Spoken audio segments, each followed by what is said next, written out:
Good evening and welcome to the evening news for today, Friday, October 7, 2022. I am Jemima Holmes. Thank you for tuning in.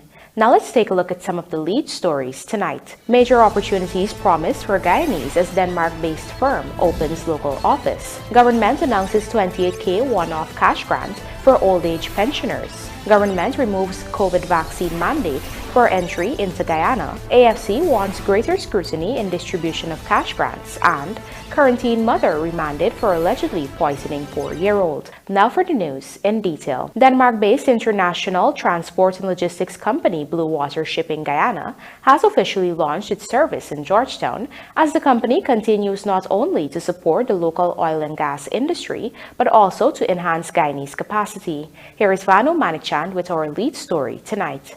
With 65 offices worldwide, Bluewater Shipping is known for handling large cargoes for the oil and gas industry. The Danish company earlier this year partnered with Guyanese-owned Falcon Logistics Inc. to further enhance services to the local petroleum sector. Thursday evening's launch was a celebration of the partnership between the two companies. Chief Operations Officer of Energy, Port and Projects at Bluewater, Thomas Beek, said entering the Guyana market is another substantial commitment for the Danish company in the Caribbean region. He underscored the importance of logistic services and welcomed the more than 50 Guyanese on board the Bluewater operations. We are proud to have the Falcon Logistics team join the Bluewater family, which will provide a global reach to an already expansive Falcon Logistics product.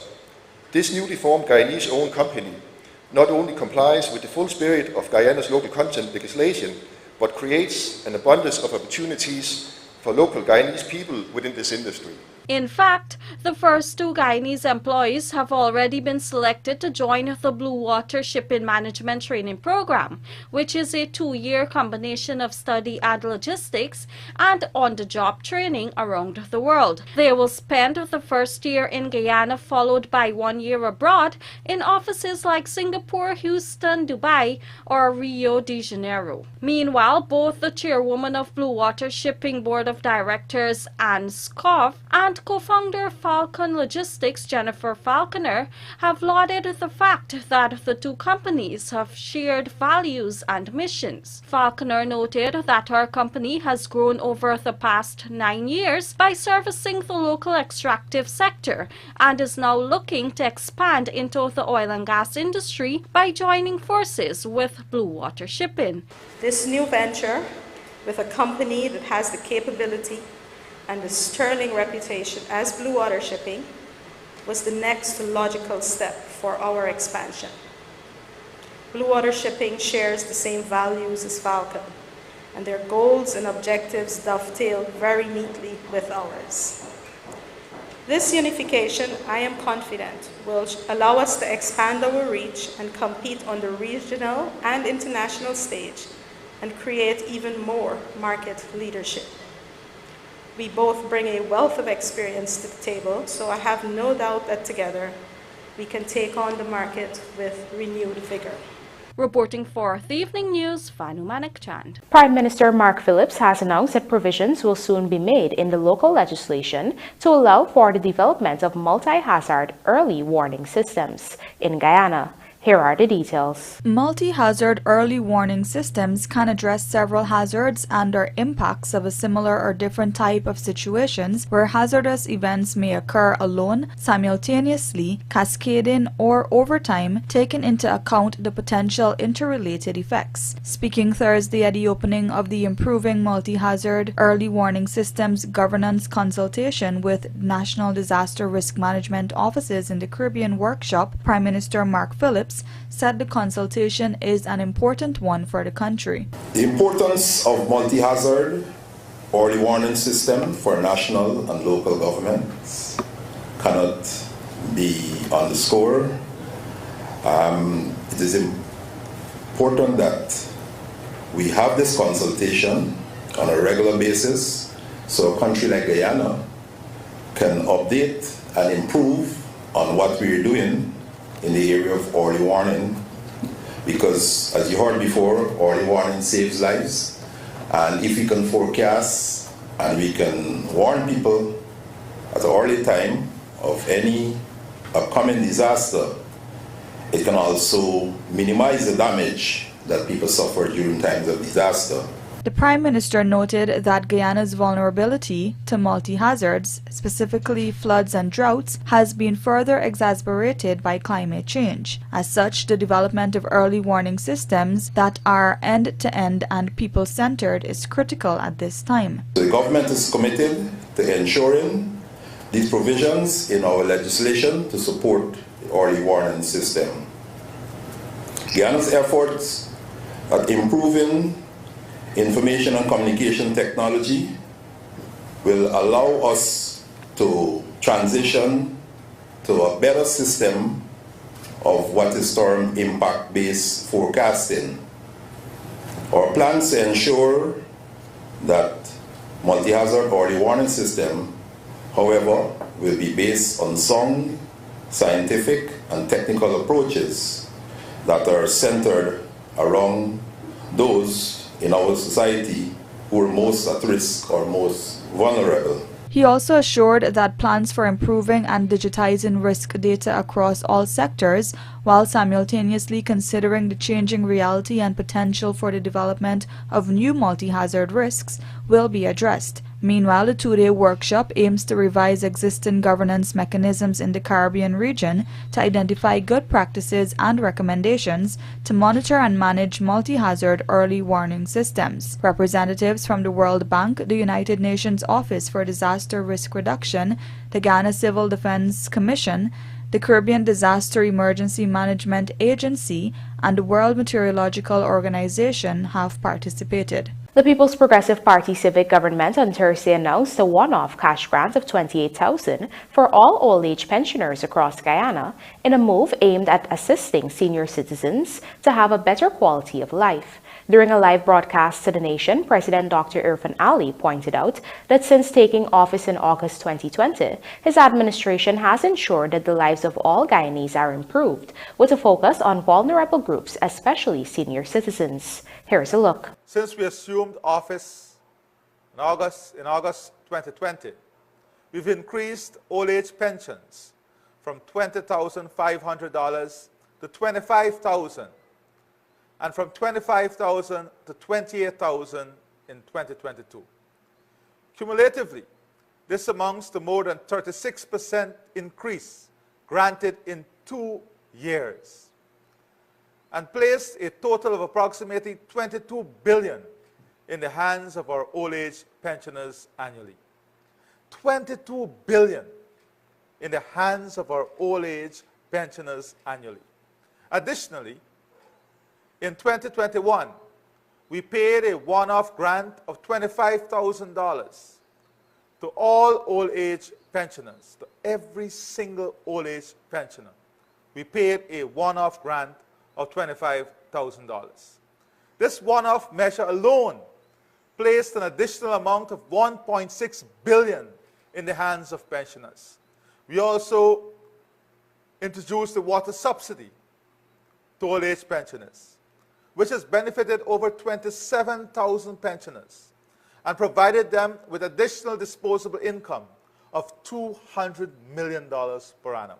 I am pleased this evening to announce the payment of an additional one-off grant of $28,000 to be paid to each and every single old age pensioner before the end of 2022.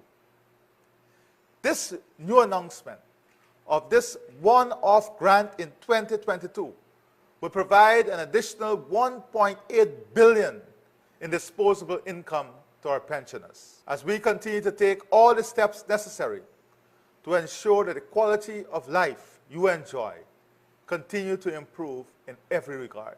We now tell you that the Alliance for Change, the minority party in the coalition opposition, has called for greater scrutiny to be employed in the disbursement of the various cash grant initiatives being undertaken by the PPPC government. More in this Vanu Manichan report. At its weekly press conference on Friday, Alliance for Change chairwoman Kathy Hughes posited that there needs to be a more structured way in which the various cash grants are distributed. And what we're saying is use the government apparatus to distribute funds, other than having PPP operatives go into communities or individuals go into communities who determine who gets and who doesn't get with a criteria that is not absolutely fair. And we take that position because of, you will recall, the amount of persons that got pink slips that are still holding pink slips today.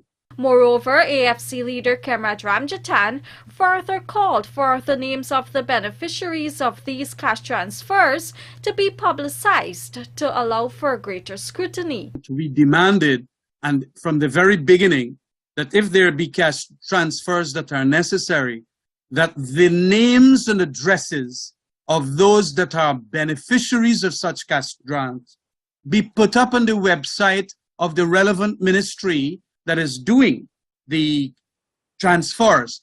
So if it is the Ministry of Agriculture via Fisher Folk that will be getting $150,000, or let's say the same Ministry of Agriculture of those who got the second severance payment package from that ministry, then put the names of all these people on those websites. That is transparency and accountability. It is not being done. This position by the AFC comes on the heels of President Dr. Irfan Ali on Thursday announcing a one-off cash grant of $28,000 to all old-age pensioners across the country. While the AFC welcomed the initiative, Hughes contended that a much more standard increase for pensioners should be undertaken. We think that the most foolproof way of increasing funds to pensioners is by actually increasing the pension rate. That way it is automatically goes into a system that is monitored not only on a parliamentary level but is audited in several different areas. So increase the pensions rate at the baseline, not in a one-off for us to hear at a later date, this body didn't get, this body got, and all the different challenges that have been faced. This is the second one-off cash grant to pensioners by the PPPC government, which has also increased old-age pension from $20,500 to $28,000 over its 2 years in office. Additionally, the Ali-led administration has also restored the Because We Care cash grants to students and implemented new cash transfers to groups such as persons with disabilities, displaced sugar workers, and fisher folks, among others. Reporting for the Evening News, Vanu Manichan. Persons traveling to Guyana no longer need to present proof of vaccination against the novel coronavirus, according to updated measures instituted by the government. The new measures were put in place today, according to a letter sent by the Guyana Civil Aviation Authority to all operators. The letter states, "Please be guided that the Ministry of Health Guyana has removed the COVID-19 vaccination requirement for entry into Guyana effective October 7, 2022." End quote. In the past, travelers were required to produce proof of vaccination against the novel coronavirus before they were allowed on the plane for travel to Guyana. In June 2022, the government lifted the COVID-19 testing requirement for international travelers. Coming up, court orders Sol to pay GRA $2.7 billion in taxes owed, and fire hydrants to be installed within neglected areas in Region 6. Do stay with us. More news ahead.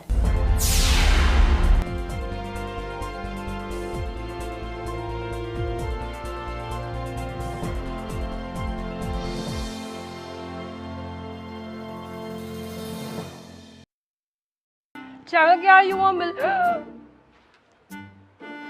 Sorry, I'm interrupting y'all. Marla, I'm here taking the census. Girl, you done got a husband already, huh? Miss, I am a census taker. going door to door so that everyone can be interviewed and counted in the National Census 2022. What is the census though? Well, the population and housing census is a count of the population and all the buildings every 10 years. Getting counted transforms an entire nation. From Region 1 to Region 10. You know what? I believe our village needs a health center. I think it needs some roads too. You see the man boots out there, how it's full of mud, eh? That's why I'm asking Mrs. De Silva a few questions from our questionnaire. We record the answers and then the data is used to help shape the future of the country. Oh, so the two y'all not... Oh gosh. We call. With unlimited games to choose from, you can be a winner with Superbet. Choose from our virtual sports, live betting, sports betting, live roulette, and much, much more. Place your bets at www.superbet.gy or visit any one of our agents. Terms and conditions apply. Must be 18 and over. Play responsibly.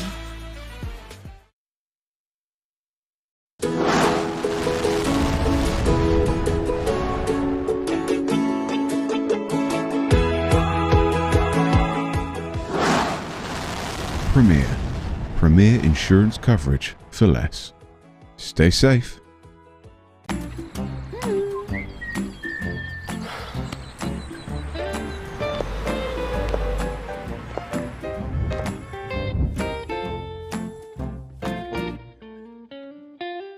Premier insurance coverage for less. Stay safe. Contractors, let the quality of your road constructions speak for themselves by investing in a walk-behind vibratory roller from Sylvies. Apart from improving productivity, our roller provides better compaction for soil and asphalt. Designed with the ability to turn, this machine also offers great flexibility for precise work near walls and sidewalks. Order it now before it's gone at sylviesonline.com or at our 31 High and Hatfield Street store.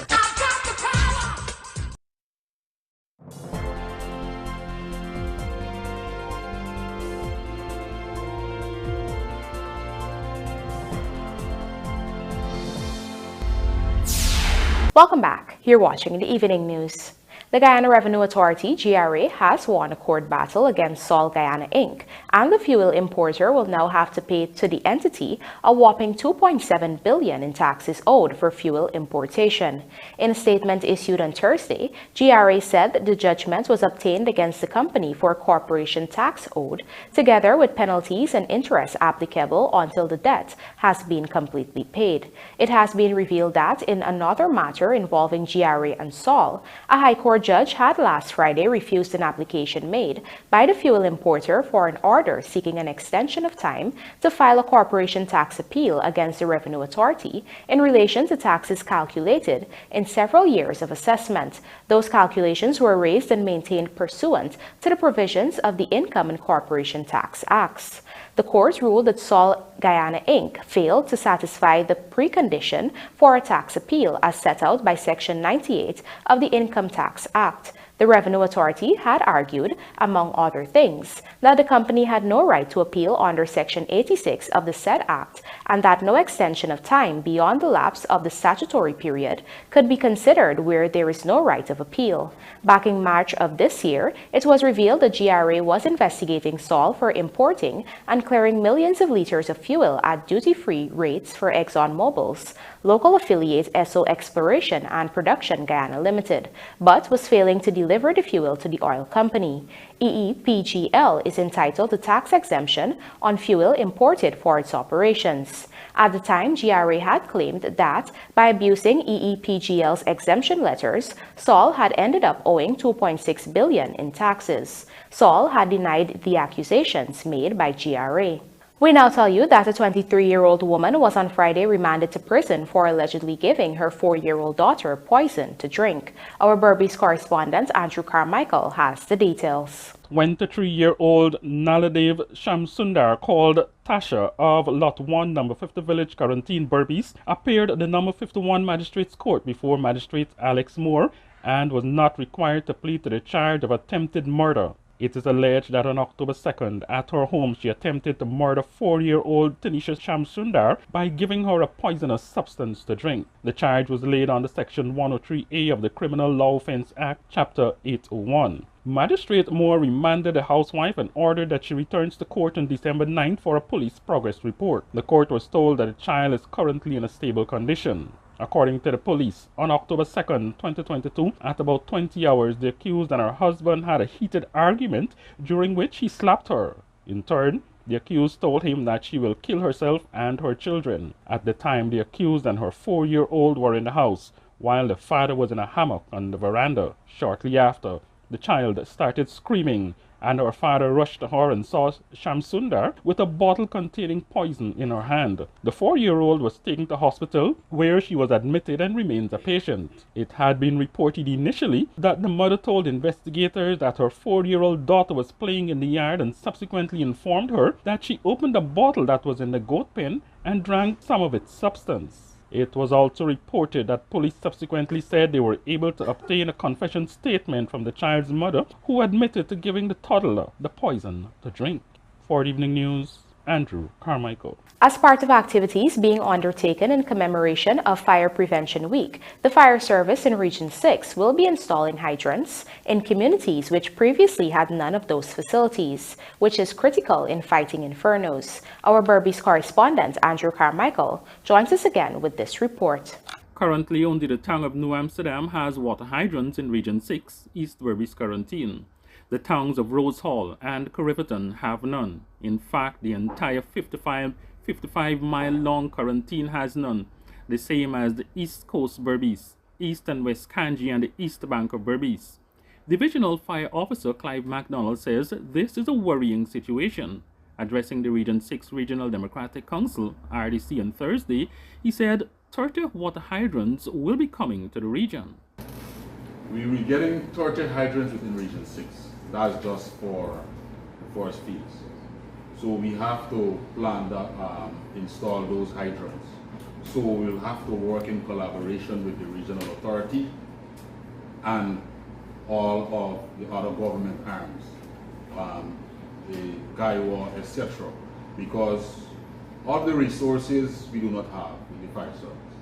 So that's why we stretching our arms and our tentacles to the stakeholders, and especially the regional authority, like for so human resource, excavators, and then of course when we dig and we plant, we'll have to fill back and probably roads and so might damage.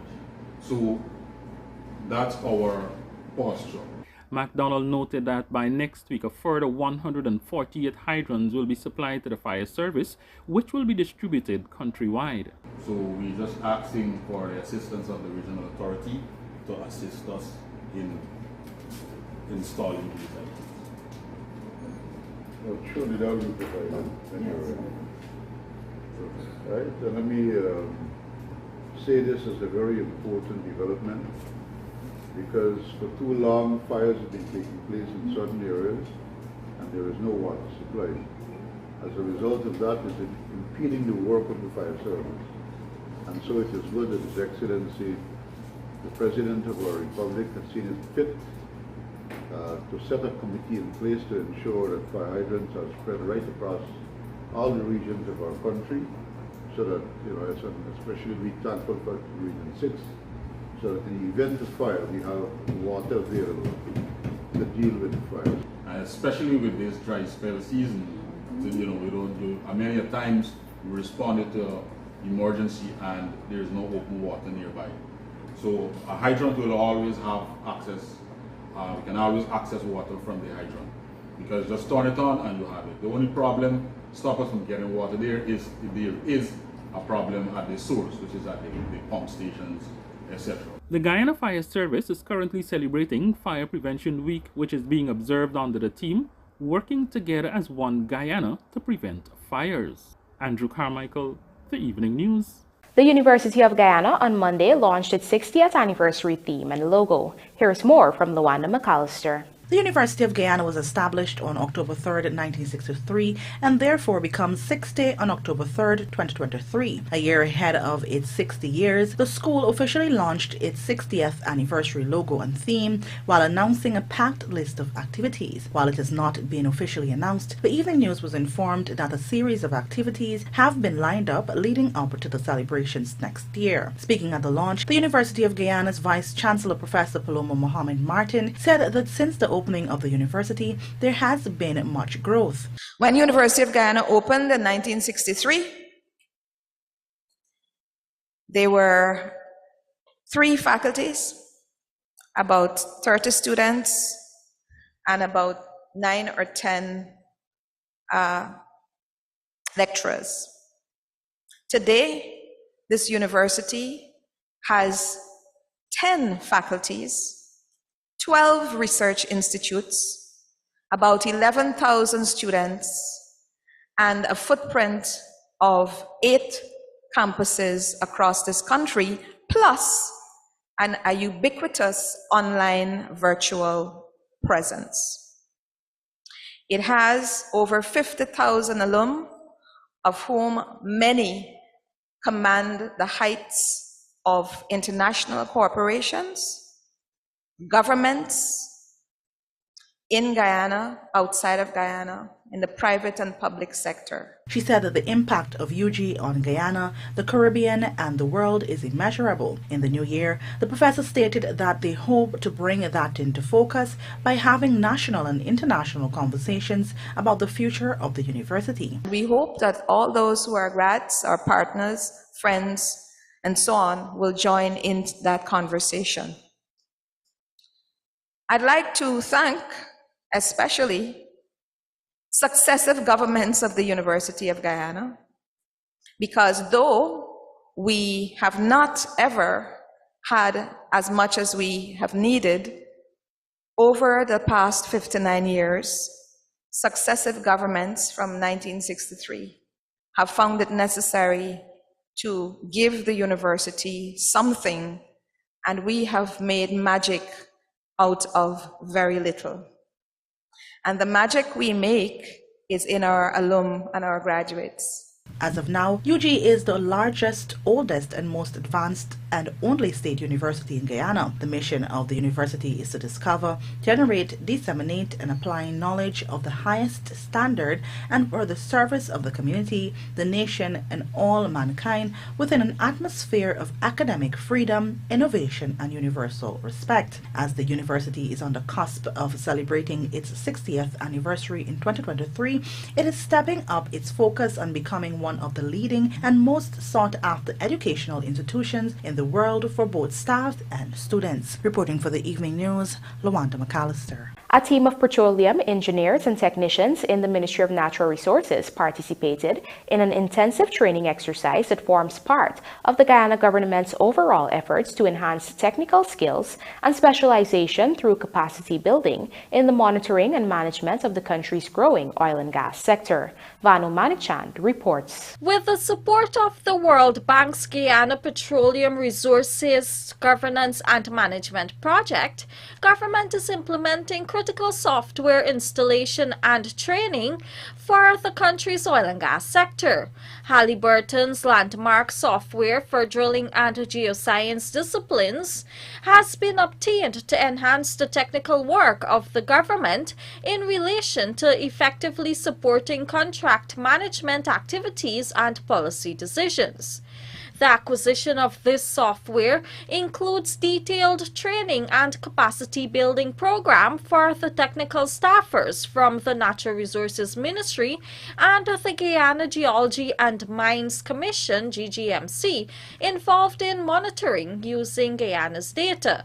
As a result, over the last month, a series of training on Halliburton's landmark software for drilling and geoscience disciplines were held.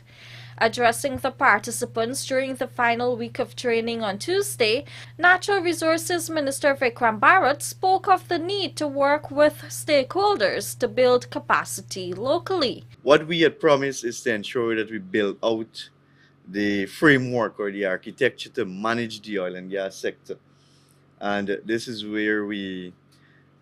we are working towards, and that is why we appreciate the support from Halliburton, along with other companies, Exxon and Schlumberger and other companies who are partnering with us. And especially with regards to capacity building, because as I mentioned, it is new to us. So the only way we're going to learn is one, from experiences, and two, from these sessions here where we have workshops and training sessions for our staff at the Department of Energy, Petroleum Department now, and GGMC Petroleum Department as well too. Meanwhile, Permanent Secretary at the Natural Resources Ministry, Roslyn McKenzie, underscored the importance of having local capacity to service the petroleum sector. Part of the objective of the World Bank project is essentially to work with the various regulatory agencies, the Ministry of Natural Resources, the GGMC, the GRE, the EPA, MARAD, and these other agencies in terms of capacity building and support us in a lot of what we do. And previously, we've hired consultants to do almost every single thing, with the ministry staff and the extension agencies doing some bit of the work. We've been limited in our ability to analyze a lot of the information that is presented after the FDP would have been submitted. This, I think, has been very good to help us get that stage. Majority of the participants in the training were from the GGMC, which the ministry is working on transforming into the Petroleum Commission to manage the oil and gas sector in Guyana. Reporting for the Evening News, Vanu Manikchand. And now for a look at the bridge reports. The Damarara Harbour Bridge is scheduled to be closed on Saturday, October 8th at 1 hour for a period of 1.5 hours. Meanwhile, the Barbers River Bridge is scheduled to be closed on Saturday, October 8th at 15 hours 20 for a period of 1.5 hours. Senior Inter-County admire a big boost for Berbice and Guyanese contingent on display tomorrow as Suriname Open 2022 commences.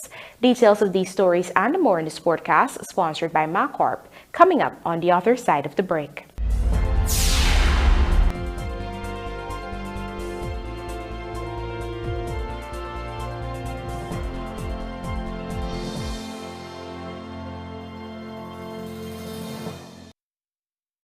Cheryl, girl, you want me? Sorry, I'm interrupting y'all.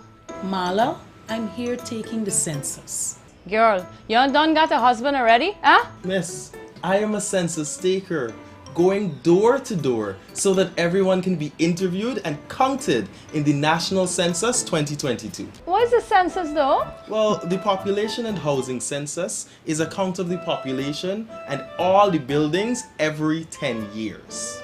Getting counted transforms an entire nation. From Region 1 to Region 10. You know what? I believe our village needs a health center. I think it needs some roads too. You see the man boots out there, how it's full of mud, eh? That's why I'm asking Mrs. De Silva a few questions from our questionnaire. We record the answers and then the data is used to help shape the future of the country. Oh, so the two y'all not... Oh gosh. It's John Lewis Styles buy one get one at half price sale. Buy any t-shirt, top, polo shirt, dress, pantsuit, or skirt suit and get the second one at 50% off. Same goes for shoes, handbags, and lingerie at half price. Hurry, because John Lewis Styles half price sale ends soon. It's John Lewis Styles buy one get one at half price sale. Buy any t-shirt, top, polo shirt, dress, pantsuit, or skirt suit and get the second one at 50% off. Same goes for shoes, handbags, and lingerie at half price. Hurry, because John Lewis Styles half price sale ends soon. Complete control of power is in your hands with the ultimate U.S. brand Generac generators from Sylvie's Variety Store. Get the supply and reliability you need every time. From 1,800 to 8,000 watts of power for residential and commercial use. Recoil and electric start with gasoline engines. Generac generators from the authorized dealers Sylvie's Variety Store.